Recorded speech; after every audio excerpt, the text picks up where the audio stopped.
Rebonjour mes chers élèves de CE2. Aujourd'hui, on va voir une nouvelle leçon de grammaire. Il s'agit des compléments du verbe.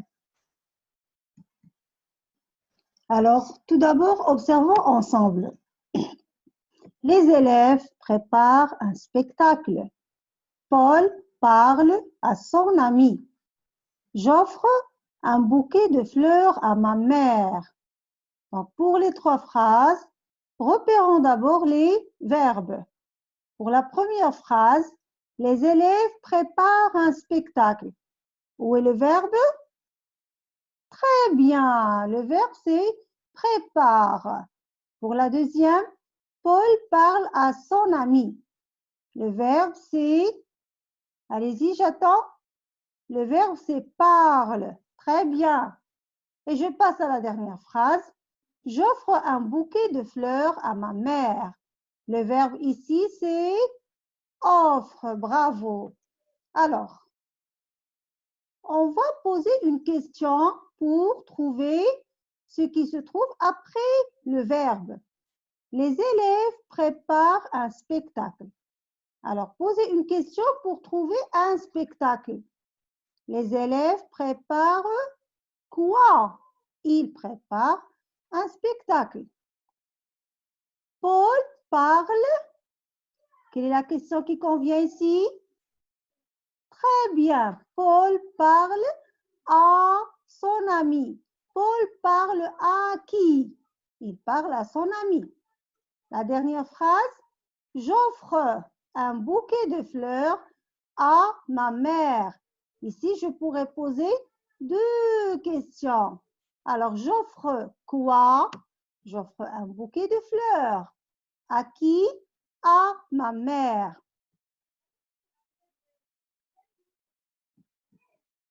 Donc, un spectacle complète le verbe prépare. Les élèves préparent quoi? Ils préparent un spectacle. Est-ce que je peux déplacer ce groupe nominal? Est-ce que je pourrais dire un spectacle, les élèves préparent? Non, donc ce groupe de mots est donc on ne peut pas le déplacer et on ne peut pas aussi le supprimer. Je ne peux pas dire les élèves préparent et m'arrêter. Je dois continuer pour savoir de quoi s'agit-il. À son ami complète le verbe parle. Paul parle à qui? Il parle à son ami. Alors, même chose. Alors, pour le groupe nominal à son ami, on ne peut pas le déplacer. On ne peut pas dire à son ami, il parle. Et aussi, on ne peut pas le supprimer. On ne peut pas dire il parle tout simplement. Oui, il parle, c'est une phrase, elle est correcte. Mais quand je dis à son ami, alors je complète le verbe. Donc, pour ces deux groupes nominaux, ils complètent quoi? Ils complètent le verbe. Est-ce qu'on peut les déplacer? Non, on ne peut pas les déplacer. Est-ce qu'on peut les supprimer? Non, aussi on ne peut pas les supprimer. Donc, ces deux compléments, puisqu'ils sont juste après le verbe, on ne peut ni les déplacer, ni les supprimer. On les appelle des compléments essentiels. Alors, les compléments d'objet direct et le complément d'objet indirect complètent le verbe et ne peuvent pas être supprimés ou déplacés. Alors, le complément d'objet direct, vous avez ici l'abréviation COD. Alors, C, ça veut dire complément, O d'objet, D, direct.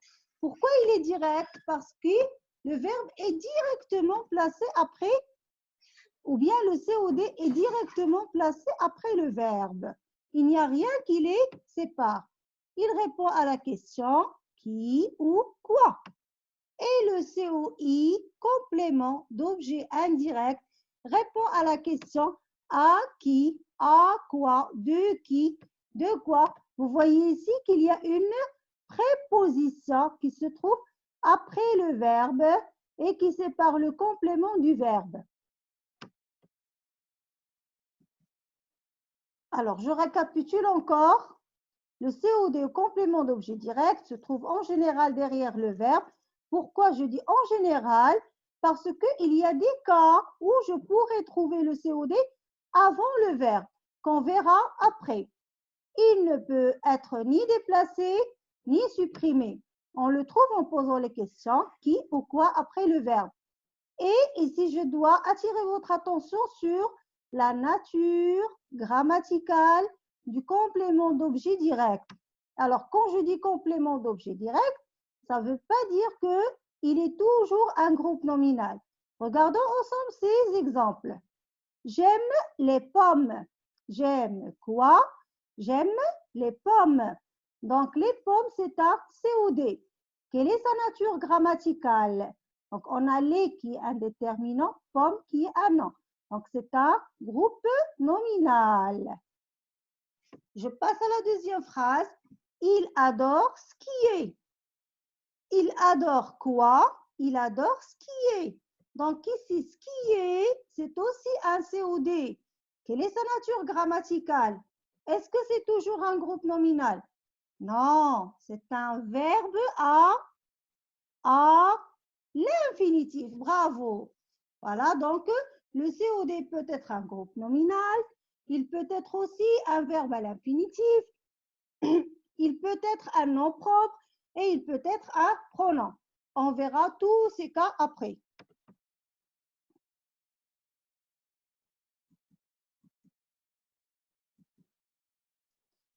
Même chose pour le COI. Attention, ici, c'est juste une erreur de frappe.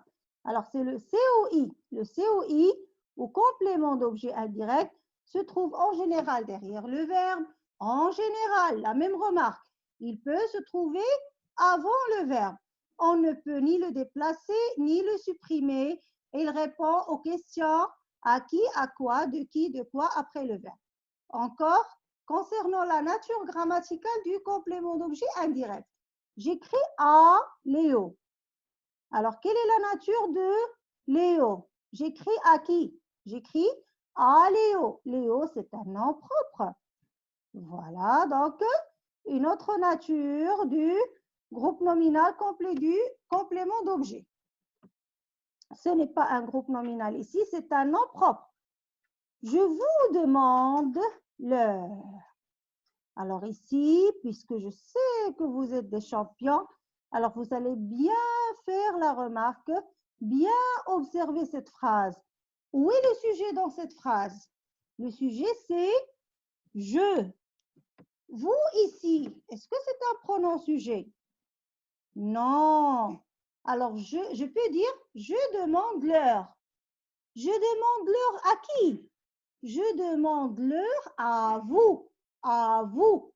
À qui? À vous. Donc ici, vous, c'est un pronom complément COI. Au lieu de dire « je demande l'heure à vous », tout simplement, j'ai dit « je vous demande l'heure ».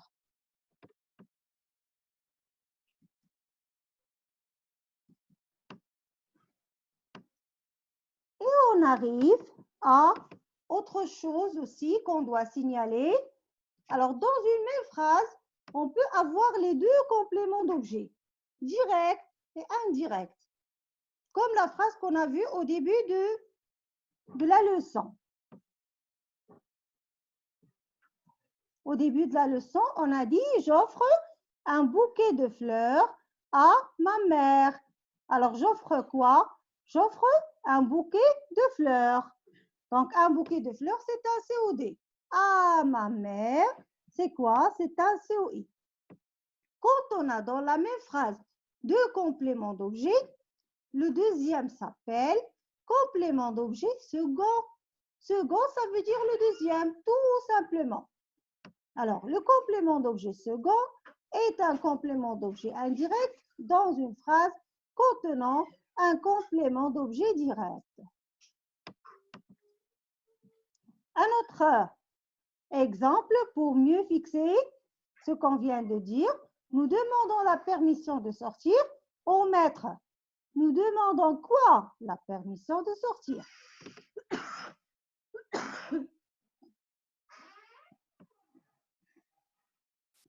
Donc, la permission de sortir, c'est un COD. À qui? Au maître. Au maître, c'est un COI. Et c'est en même temps dans cette phrase, quoi? Très bien, c'est un COS.